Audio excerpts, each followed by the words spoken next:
Hello বন্ধুরা, আপনার কি পড়তে বসলেই ঘুম পেয়ে যায়? 1 ঘন্টা পড়ার প্ল্যান করলেন, কিন্তু 10 মিনিটের মধ্যেই চোখ বন্ধ হয়ে আসছে।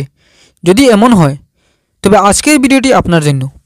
আজ আমি এমন কিছু উপায় বলবো যা অনুসরণ করলে পড়ার সময় আর ঘুম আসবে না। Number 1, get enough sleep. প্রথমেই বুঝতে হবে আপনি কি পর্যাপ্ত ঘুম পাচ্ছেন। একজন প্রাপ্তবয়স্ক মানুষের দিনে 6 থেকে 8 ঘন্টা ঘুম দরকার। যদি ঠিকমতো ঘুম না হয়, তাহলে পড়তে বসলে ঘুম আসবে। তাই রাতে ঠিকমতো ঘুমান, তবেই দিনের পড়াশোনায় মনোযোগ দিতে পারবেন। Number 2, avoid the wrong study place. বিছানায় বসে পড়াশোনা করা একেবারেই ভুল, কারণ আপনার মস্তিষ্ক বিছানাকে ঘুমানোর জায়গা হিসেবে চিনে। তাই পড়ার সময় একটা টেবিল চেয়ার ব্যবহার করুন, যেখানে আলো হাওয়া ঠিকঠাক আছে। Number 3, avoid heavy meals before studying. পেট ভরে খাওয়ার পরপরই পড়তে বসলে স্বাভাবিকভাবেই ঘুম আসবে। তাই খাওয়ার 30 থেকে 40 মিনিট পর পড়তে বসুন এবং ভারী খাবার এড়িয়ে যান।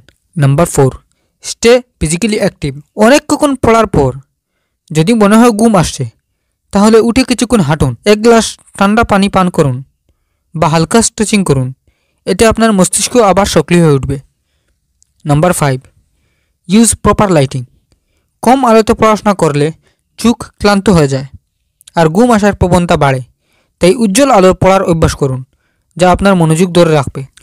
এই টিপসগুলো যদি আপনি মেনে চলেন, তাহলে পড়ার সময় ঘুম আসবে না। কোন টিপসটি আপনার সবচেয়ে ভালো লাগলো কমেন্টে জানান।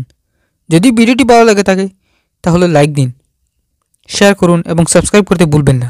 Thank you.